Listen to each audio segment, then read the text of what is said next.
할렐루야. 옆 사람 뒷사람 인사할 때 우리 저 끝에까지 저 뒤에까지 인사하겠습니다. 잘 오셨습니다. 인사하겠습니다. 잘 오셨습니다. 잘 오셨습니다. 저 끝에까지 잘 오셨습니다. 잘 오셨습니다. 부서진 조각을 금으로 붙이시는 하나님, 부서진 조각을 금으로 붙이시는 하나님이라는 제목으로 하나님 말씀 전하겠습니다. 너무 힘들어서 이제 교회 왔는데 이런 얘기가 들려요. 고난은 변장된 축복입니다. 고난은 하나님의 은혜의 통로입니다. 고난을 받은 사람이 하나님 은혜 주십니다. 속으로 내가 여기까지 와가지고 가스라이팅을 받는구나. 내가 여기까지 와가지고 힘들어서 내가 왔는데 위로가 안 된다 할 수 있습니다. 너무 힘든 거예요 지금요.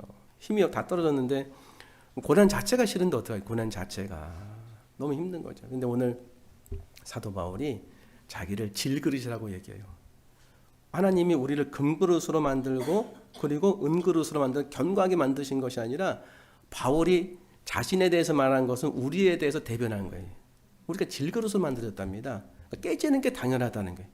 근데 여기서 끝나는 것이 아니라 질그릇 안에 굉장히 힘이 능력이 큰 보배가 있다는 거예요. 그러면 깨지면 뭐가 나올까요? 그게 나온다는 거예요. 도대체 무슨 말일까? 그래서 오늘 고난이 변장된 축복입니다. 고난은 우리에게 은혜입니다. 알겠어요. 마음에 와닿잖아요. 근데 오늘 이 말씀을 통해서 이런 거였구나 하는 은혜가 있을 줄 믿습니다. 세 가지 좀 살펴보겠습니다. 첫 번째 메시지 같이 읽겠습니다. 시작. 나는 깨지기 위해 태어난 질그릇이다. 맞아, 제목이 마음에 안 좋아요. 마음에. 나는 굳게 세워지기엔 금그릇이다 하면은 기분이 좋은데, 근데 성경 그렇게 얘기하고 있습니다. 예를 들어서 오늘 7절 보니까 7절 한번 읽어볼게요. 우리가 이 보배를 질그릇에 가졌으니 이는 힘이 큰 능력은 하나님께 있고 우리에게 있지 아니함을 알게 하려 함이라. 질그릇이라고 왜 표현했을까? 깨진다는 거예요. 그러니까 사도 바울이 공격을 많이 받고 어려움 많이 받아서 깨진 것도 있지만 깨지는 존재로 만들어졌다는 거예요. 이거 되게 중요한 통찰이더라고요. 내가 깨지는 존재로 만들어졌다는 게 뭐냐면 깨져야 된다는 거예요. 부서져야 된다. 왜? 그 능력이 힘이 큰 보배가 내가 이렇게 부서지고 깨져야 비로소 나타나기 시작한다는 거예요. 그러면서 왜 이렇게 됐는가 봤더니 이는 힘이 큰 능력은 하나님께 있고 우리에게 있지 아니함을 알게 하려 함이라. 일부 예배를 준비하는데 어제부터 설교 준비했죠. 근데 갑자기 그 일부 예배 드리기 전에 순서를 확 바꾸고 싶었어요. 이렇게 소제목도 다 바꿔버렸어요. 그냥 다 바꾸는 때 망쳤어요. 죄송합니다 표현이. 설교하는데 도대체 무슨 얘기를 내가 할까? 이건 성도도 모르고 나도 모르고 주님만 하시는 설교하는 것 같다. 그래서 주님께서 나머지 채워주시겠지. 그때 한 게 뭐냐면 얼마나 많이 했겠습니까? 이건 내가 하나님의 말씀을 전하는데 정말 내가 잊고 있던 사실이 있었구나. 내가 전하는 것조차도 주님이 붙잡아 주시기 때문에 은혜를 주시기 때문에 가능한 거구나. 능력이 나에게 있는 게 아니구나. 그러니까 내 안에는 평안은 내 실력이 아니에요. 하나님의 은혜. 내 실력으로 그렇게 될 수 없습니다. 그러니까 저 사람 보니까 저 사람 실력이 아니다. 저거는 어떻게 저렇게 할 수 있냐. 저 사람 실력이 아니다. 그런 일이 일어나겠죠. 그러면 저 사람이 어떻게 됐길래 그렇게 되겠습니까? 부서진 거예요. 깨진 겁니다. 삶에서 어려움을 당한 거예요. 본인이 실수했던지 남이 어렵게 했던지 환경이 괴롭혔던지 상관없이 어려운 가운데서 너무 이상한 어떤 모습이 보여지는 거예요. 그래서 오늘 왜 그런가 봤더니 우리가 깨지는 존재로 만들어졌는데 그 깨진 거 안에서 능력이 힘이 큰 보배가 나온다는 거예요. 능력이 힘이 큰 보배. 그럼 이걸 좀 발견해야 되지 않겠습니까? 도대체 내 안에 뭐가 있는지. 두 번째 메시지 같이 읽겠습니다. 시작. 내 안에 세상을 이기는 보물이 있다. 그러니까 오늘 능력이 힘이 큰 것이 하나님께 있고 우리에게 있지 아니함을 알게 하려 하는데 나는 질그릇, 내 안에 담은 것은 보배. 보배 내용이 뭐냐? 보배 내용은 6절에 보면은 그냥 6절 좀 이따 설명드릴 테니까 하나님의 은혜, 하나님의 사랑 이런 것들이 나를 밝혀서 나로 하여금 강한 은혜를 빚지는 거. 이게 이제 보배거든요. 다른 말로 하면 예수 그리스도, 성령님 이렇게도 이제 볼 수 있거든요. 그러니까 내 안에 너무 존귀한 은혜와 너무 존귀한 분이 계신데 이건 내가 깨져야 나온다는 거예요. 진짜 그런가? 가만히 저를 살펴보니까요. 제가 강할 때는 다른 말하면 확신이 차 있고 신념이 있을 때 뭔가 이렇게 뚜렷한 목적이 있을 때는 강하죠. 이렇게 강할 때 그때 뭐가 나오냐면 열심이 나와요. 열정도 나오죠. 근데 좀 부족하기 때문에 고집도 나와요. 욕심도 나와요. 목표를 설정해서 가야 될 거 아니에요. 다른 사람 보는 것보다 목표 설정해서 가야 된다는 그 절대적인 마음이 나를 압도해요. 그렇죠? 그런 것들로 인해 가지고 내가 뭔가 이렇게 성과는 이룰 수 있어요. 근데 끝나고 나면 성견치 않는 게 있는 거예요. 반면에 내가 이렇게 깨지잖아요. 깨져 누가 나를 아프게 해서 상처가 돼. 근데 신기하게 상처돼가지고 화를 낼 때도 있지만 상처돼가지고 가만히 있는데 마음에 자꾸 하나님이 주시는 긍휼함이 생기는 거예요. 너무 안 됐다. 나만 맨날 왜 이렇게 어려움을 당하나? 나만 맨날 이렇게 그 책임을 줘가지고서 내가 사과해야 되냐? 왜 나만 짐을 다 떠밀어? 그렇다는 게 아니라 지금 떠밀어가지고 나를 힘들게 하냐 할 수 있잖아요. 내가 뭘 이렇게 어렵게 했다고. 근데 그 가운데 막 화내다가도 가만히 있는데 근데 왜 이렇게 안 돼 보이지? 이 부분이 있는 거예요. 이건 도대체 내 능력도 아니고 내 생각도 아닌데 어디서 나온 건가? 내 안에서 나왔어요. 능력이 힘이 큰 것이 내 안에 있는 거예요. 이렇게 뭔가가. 보배라고 했어요. 근데 실제로 그 다음 구절 보니까 사도 바울이 뭘 얘기하냐면 8절 같이 읽겠습니다. 시작. 우리가 사방으로 우겨쌈을 당하여도 쌓이지 아니하며 답답한 일을 당하여도 낙심하지 아니하며 박해를 받아도 9절 시작. 박해를 받아도 버림받지 아니하며 거꾸로 들음을 당하여도 망하지 아니하고 네 가지. 그러니까 우겨쌈 당해도 쌓이지 않고 답답한 일 당해도 낙심하지 않고 박해를 받아도 버림받지 않고 거꾸로 들음 당해도 망하지 않는다. 그러면 이거 거의 모든 거 우리가 다 겪는 거건데 반드시 두세 개 겹쳐 있습니다. 우겨쌈 당하는 거 아니에요. 우겨쌈. 압박이 거죠. 굉장히 강한 압박. 사람의 압박이 될 수 있고 되게 힘들어지는 거예요. 힘들어 막 압박하는데 신기하게 잠수함처럼 되는 거예요. 밑에 이렇게 바다 밑으로 이렇게 들어가면은 잠수함은 견디잖아요. 잘 모르시는구나. 안 타봤어. 저도 안 타봤어요. 근데 잠수함 밑에 내려가도 압박과 압력이 엄청나게 세기 때문에 터질 수 있는데 안 터진단 말이에요. 잠수함 안에서 그 압박을 견딜 수 있는 그 기능들이 작용하고 있는 거죠. 내 안에 하나님의 놀라운 능력들이 강하게 작용하고 있다는 사실을 알려주기 시작하는 거예요. 그렇죠? 압박을 받아도 우겨쌈 나가도 쌓이지 않는 거예요. 그리고 답답한 일 당해도 낙심하지 않는데요. 나 답답한 너무 힘든데. 근데 답답한데 답답함만 있지 않고 뭔가 하나님께서 주시는 믿음과 소망이 자꾸 생기는 거예요. 박해를 받아가지고 버림받아가지고 나는 외톨이가 될 줄 알았는데 너무 그 가운데 주님이 주시는 그런 고난 가운데 하나님만이 주시는 그 고독과 주님의 임재를 통해서 내가 혼자 주님 만나는 그런 하나님 코람대의 은혜를 또 받게 되는 거예요. 그러니까 이렇게 따지다 보니까 어떤 지점이 발견하냐면 그러니까 우겨쌈을 당해도 쌓이지 않고 답답한 일을 당해도 낙심하지 않고 박해를 받아도 버림받지 않고 거꾸로 뜸을 당해도 망하지 않고 지점을 이렇게 쫙 이렇게 스펙트럼을 쭉 해가지고 마치 화면을 쫙 확대하면 딱 지점이 있어요. 내가 망하는 지점, 내가 우겨쌈을 당하는 지점, 내가 답답한 일을 당하는 지점 여기 딱 있다가 반전이 일어나는 거더라고 보니까요. 이게 내 환경이 나를 압박해가지고 우겨쌈 당하고 괴로운 지점에 섰다가 죽었다가 반전이 일어나는 거더라니까요. 저는 그런 거 겪지 못하는데 겪고 계신 거예요. 자세히 안 살펴봐서 그래요. 그러면 내 안에 예수 그리스도가 살아계셔서 나로 하여금 이렇게 견딜 수 있는 힘을 주시고 보배처럼 은혜로 나를 인도해 주신다고 한다. 어떻게 그걸 발견할 수 있을까?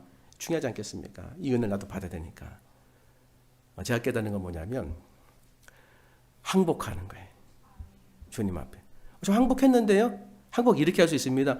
하나님 손 들고 주님 앞에 나옵니다. 한 손은 아직 잡고 있어요. 신경 쓰지 마세요. 한 손만 들었으니까. 그죠?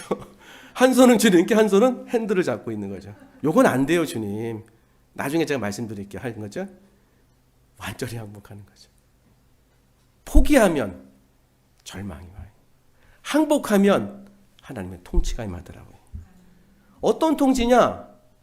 어떻게 우겨쌈 당했는데 쌓이지 않고 답답한 일 당했는데 낙심하지 않고. 이러니 왜 이랬느냐 봤더니 6절. 한번 6절 한번 제가 읽어드릴게요. 어두운 데서 빛이 시작. 어두운 데서 빛이 비쳐라 말씀하셨던 그 하나님께서 예수 그리스도의 얼굴에 있는 하나님의 영광을 아는 빛을 우리 마음에 비추셨느니라. 어두운 가운데 창조죠. 이거 창조. 창세기 창조. 빛이 있으라. 빛이 비치라 말씀하셨던 그 창조의 하나님께서 예수 그리스도의 얼굴에 있는 하나님의 영광을 아는 빛을, 왜 이렇게 어려운지 모르겠어요. 예수님께 비추셨다는 거예요. 우리 하나님 직접 볼 수 없기 때문에 예수님의 얼굴을 통해서 하나님이 어떤 빛을 비추었는지 알게 된다는 거예요. 예수 그리스도께서 낙심하지 않았겠지만 어두움으로 사람들에게 고려움 당하고 괴로움 당하고 어려움 당하는 그 어두움의 영역이 있을 때 하나님께서 예수님에게 빛이 있으라 하시면서 그 모든 어둠의 권세에 물러가는 그 은혜를 받아서 예수님이 그 얼굴에 그 기쁨과 감격이 있는 것을 우리에게 비추셨다는 거예요. 우리의 편에서 보면은 우리가 낙심이 돼가지고 답답해가지고 지금 우겨싸움 당해가지고 고난을 당해가지고 내가 죽게 생겼는데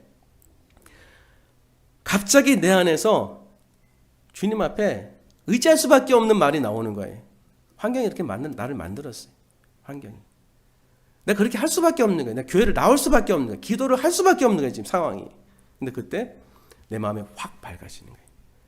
빛이 있으라 그 말씀하신 하나님이 내 마음에 어두움이 물러가는 그 밝은 빛에 은혜를 주신 거예요.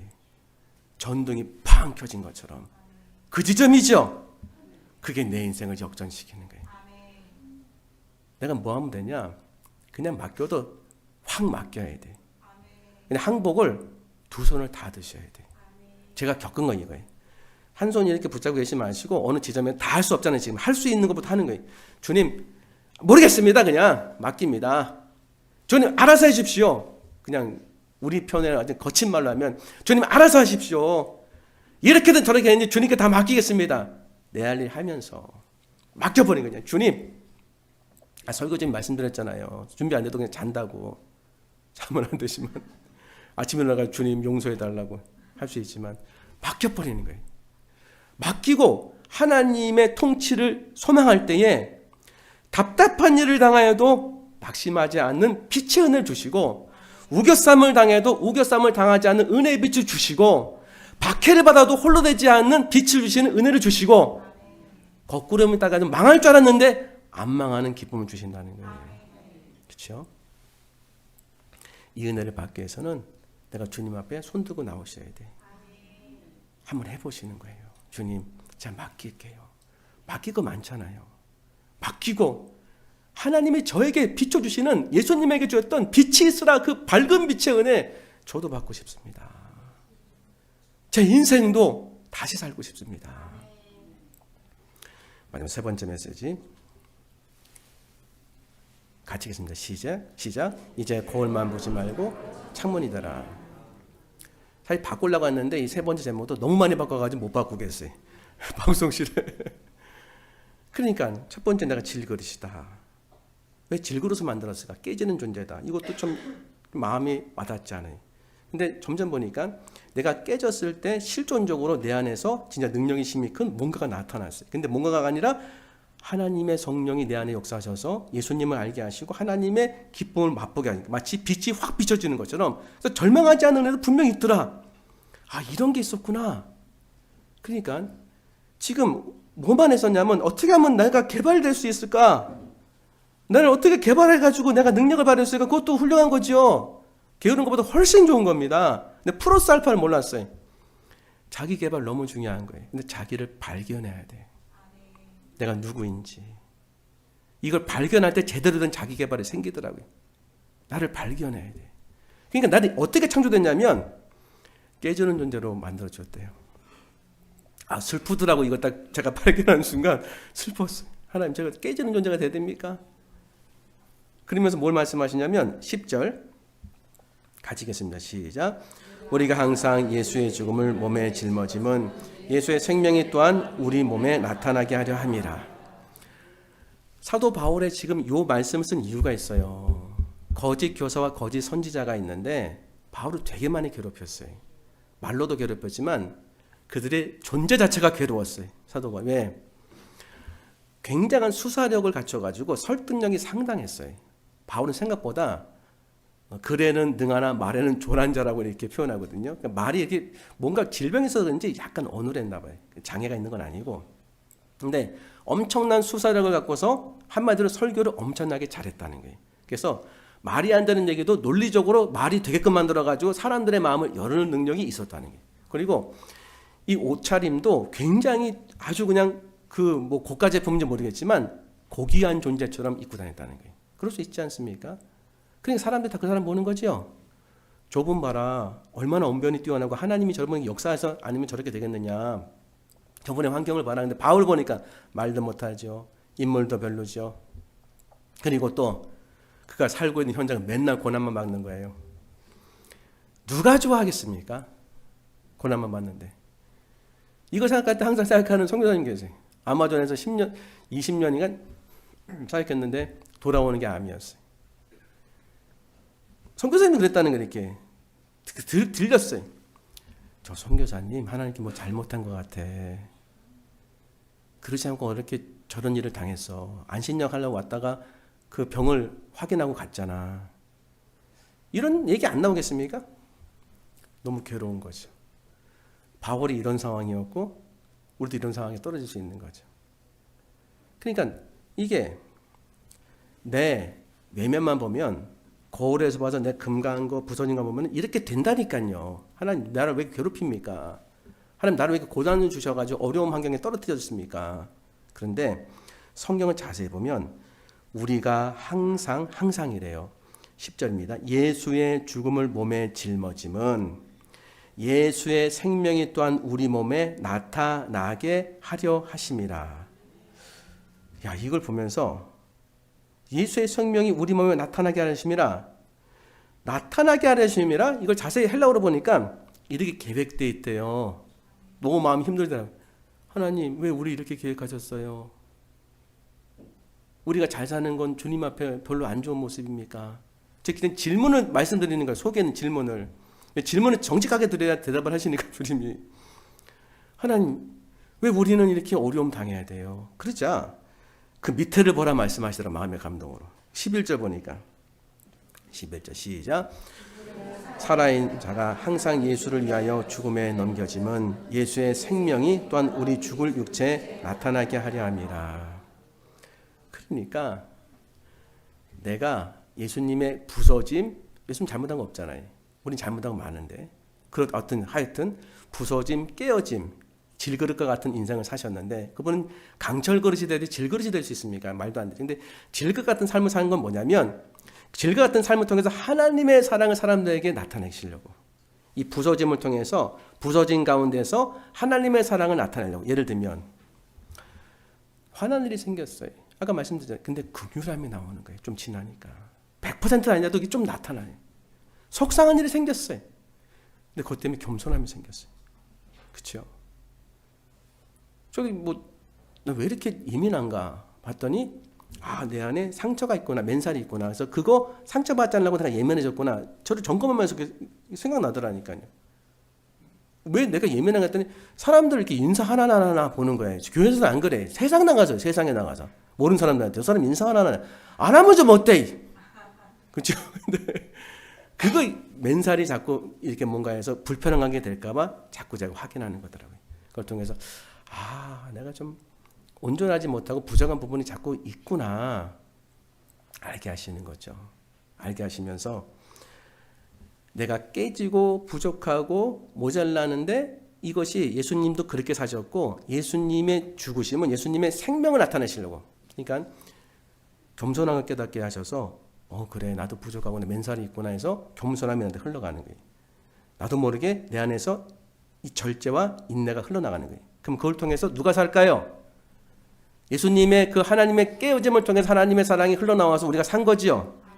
맞습니까?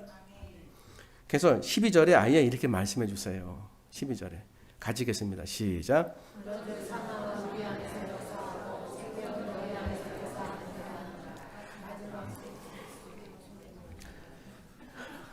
소자맥 올리시면 됩니다. 이렇게 됐습니다. 그래서 이거 하가다 하면요, 처음엔 슬퍼요. 이게 무슨 말이냐면, 그런즉 사망은 우리 안에서 역사하고 나는 죽습니다. 깨어짐을 통해서. 그렇지만 이 깨어짐을 통해서 당신들의 삶에는 생명이 나타납니다.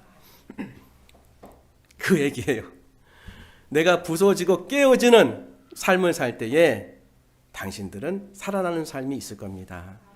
나는 사망을 당하지만 당신들은 생명을 얻습니다. 왜? 예수님이 나를 그렇게 살리셨습니다. 그래서 어떤 일이 벌어지면 안 움직여지는 거예요. 고난이 벗어나야 되는데 안 벗어나지는 거, 그런 거 없습니까? 주님 고난 좀 벗어나게 해주세요. 고난 좀 없애주세요. 안 없어지는 거예요. 몰랐어, 이유를요. 이제 알았어요. 내가 거기서 하나님의 뜻은 뭐냐면 벗어날 수 있도록 인도해 주시기 너무 약하니까. 하지만 하나님이 은혜 주시고 주님이 진짜 나를 이렇게 조금이라도 내가 좀 뭔가 견딜 만한 은혜를 받는다면 거기 머물러서 사람들이 나를 깨뜨리고 부서짐을 통해서 내 안에 계신 살아계신 예수 그리스도의 향기가 나타나도록 은혜를 주시려고 거기 세우신 거예요.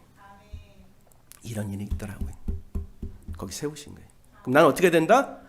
버틸 수 있으면 버텨야 돼. 그럼 그런 사람은 어떤 일 받느냐? 뭐 죽기만 하냐? 아니요. 6절에는 받는 거예요. 하나님의 영광을 알아서 그 예수 그리스도가 하나님의 영광을 알아서 그 은혜를 받는 그 빛이 그 심령에 확 비쳐서 부활의 실존적인 경험, 생명이 이런 거 실존적인 경험, 예수님 믿는 믿음이 이런 거랑 이 감격적인 경험을 그분은 겪는 거예요. 그렇죠? 나를 이렇게 인도 안 하실 것 같습니까? 아니 지금 현장에 그렇게 있잖아요. 지금. 그럼 지금 뭐 해야 될까요? 할 수 있으면 거기서 고난 없애주세요 하는 기도도 할 수밖에 없어요. 힘드니. 근데 더불어서 주님, 제가 깨어지고 부서지는 거 하나님의 계획이라고 한다면 제 안에서 주님의 은혜가 나타날 때 그거 붙잡고 살게 해달라고.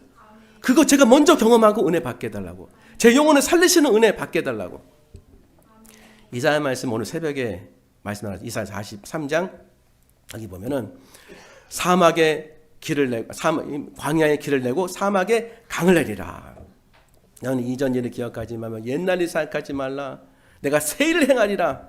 그죠? 그 다음에 맨 밑에 나가면 광야에 길을 내시고 사막에 강을 내신다.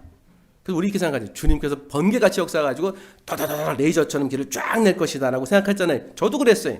근데 오늘 알았어요. 너를 통해 그렇게 할 거다. 이야, 너를 통해 그렇게 할 거다. 내가 나의 길이 될 거다. 내가 나의 강이 될 거다. 깜짝 놀랐어요. 교회가 뭘까 한번 생각해 봤어요. 교회가 예를 들어 외부적으로 어떤 공격을 받고 어떤 어려움을 당했어요. 그러면은 내부적으로 예수 그리스도의 고난과 똑같은 상황이 되는 거죠. 우겨싸움 당하고 답답하림 당하고 거꾸러짐 당하고 박해를 받을 때 거기서 모든 것을 주님께 맡기고 주님의 나라를 소망하고 주님의 통치를 소망하는 거죠.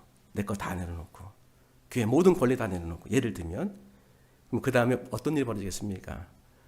주님의 역사가 나타나겠죠. 그렇죠? 온전하게 예수 그리스도의 십자가의 사랑이 교회를 통해 나타나겠죠. 저는 이게 교회의 소망이라고 생각해요. 교회 할 일이고. 그리스도의 가정은 비슷한 거 아니겠습니까? 그리스도인들이 만약에 한 사람이라도 이런 마음 갖고 삶의 현장에서 간다면은 저는 지금까지 저도 그렇게 기도해요. 고난 좀 없애주세요. 어려움 좀 없애주세요. 맨날 이렇게 고난은 시도 때도 없이 좀 쉬었다가 또 옵니까? 주님 제발 좀 없애주는데 주님이 또 은혜라고 하신다면 아하, 그리스도의 고난은 없어지는 것이 아니라 뚫고 지나가는 거구나. 내가 주의 길이 되는 거구나. 내가 주의 강이 되는 거구나. 그 사명을 우리 교회가 받고 아니 우리 대한민국의 교회들이 받았고 그리스도인이 받은 거구나. 이거 아니겠습니까? 그때 너무나 놀라운 하나님의 나라가 하나님의 사람을 통해서 나타나지 않겠습니까? 오늘 설교를 준비하면서 받은 은혜예요. 그래서 우리 교회가 이런 교회 됐으면 좋겠습니다. 힘들어도 주님 힘들어 얘기할 수 있어요. 없어도 얘기할 수 있습니까? 플러스 알파. 하나님 이 장소에서 제가 그리스도의 사랑을 나타내고 제가 비록 부서지고 깨어지더라도 하나님의 온전하게 하나님이 나타내기 원하시는 것들을 온전하게 나타내며 지나갈 수 있게 해달라고. 주의 길이 되게 하시고 주의 강이 되게 하시라고 선포하시고 말씀하시는 저와 여러분을 소망합니다. 기도하겠습니다. 하나님 감사합니다. 주신 말씀 가슴에 품고 오늘 주의 말씀이 저희 마음속에 말씀이 되게 하시고 하나님의 능력이 될 수 있도록 은혜 베풀어 주시옵소서. 감사하며 예수님 이름으로 기도합나이다. 아멘.